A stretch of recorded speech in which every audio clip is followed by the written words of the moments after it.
lasagna, right? To me, lasagna is a special treat. I want to make that. You know, I'd love to roll the pasta myself, but sometimes I like and make it, go and buy sheets. And then, you know, you get the fresh ricotta, you get the ground meat from your butcher, you saute it off, you add all the ingredients and you layer it all up. You make great things that way. I don't want it frozen. I want fresh. I like fresh. I like it local. I like things that are in season. But you know, when things aren't in season and I'm in the mood for asparagus and I see them and if they look great, I'm still going to buy them.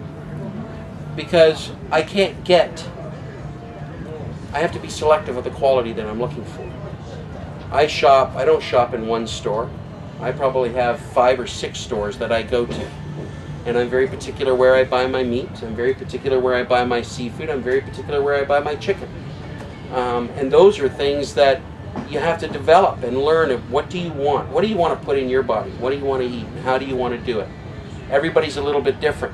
So you can't say someone's wrong because they want a frozen burger. You can say, I know you like your frozen burgers, but maybe you should try making it this way, and here's a simple direction, and let's get you to try that new angle. Slow changes people can adapt to. Big changes, they can't. If McDonald's went out tomorrow and said, all our burgers are made with 100% ground sirloin, we're increasing the price by $2.50 a burger, they'd be bankrupt next week because people can't afford it. People will stop going there. There's always going to be the guy out there that's going to be down and dirty in price.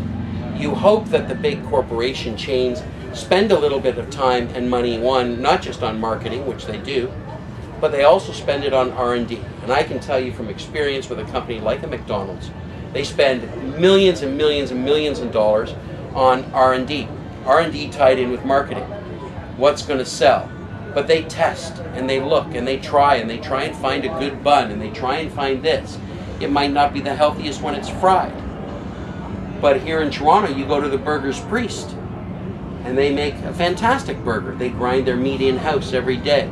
They fry it. It might not be for everybody. To me, I think it's a great burger. It's a convenient burger.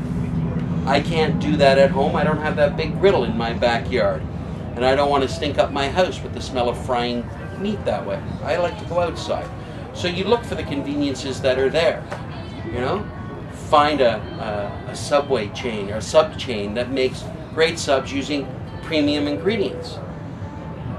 That's the thing that you want to find out and spend a little extra time. Maybe it's the mom and pop restaurant that's making really wicked subs.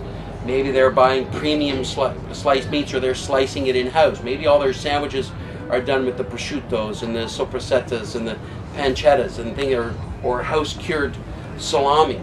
I was in New Orleans last week and went to a sandwich shop. They butcher everything in-house. They brought in a 240-pound hog. They're breaking it down. It's going to go in and be smoked, and the belly's going to go to their bacon, and then they're going to have a pulled pork on there. You know, they use it all. That's what you want to find. Those are the great finds where they're really focused on one item, like at sandwiches, and we're making the best. You know?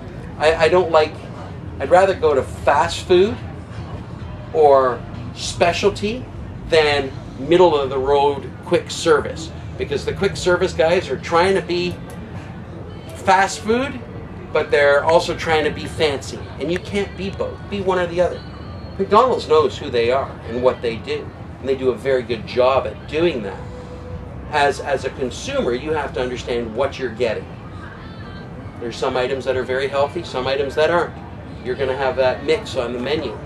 As the consumer, go figure out what you want to have. But if you can make it from scratch, make it from scratch. If you can find the grocery store, go in there and be selective of what you're buying. Buy, you know, it's when asparagus are in season and you're in Ontario, buy asparagus. Support the farmers at that time of year for what they're doing. Embrace what we get in our province. If, yes, you're at the grocery store and you see asparagus come from California and you want some, yes, you can say, I don't want them at all. But if you're in that mood and they look really good and you say, you know what, I'll indulge. That's the stuff. Find manufacturers that care. Don't just tell you a job, that give a shit about what they're doing. I deal with processors and manufacturers. I'm sponsored by some. I believe in the products from a certain angle. You know, you're not going to see me with a frozen pizza because that's not. I don't eat frozen pizza. You know, I do order in pizza, but I'm still looking for the pizza that's going to make me the happy guy because I can't find one, right, in my neighborhood. So I get naan bread, and then I make my own quick pizzas with naan bread, and that's something that's, you know, all natural. It's organic flour. It's just a tasty thing. So the biggest thing for consumers is be selective and be aware of what you're consuming and what you're buying. That way you can make better decisions. A little bit more information always helps.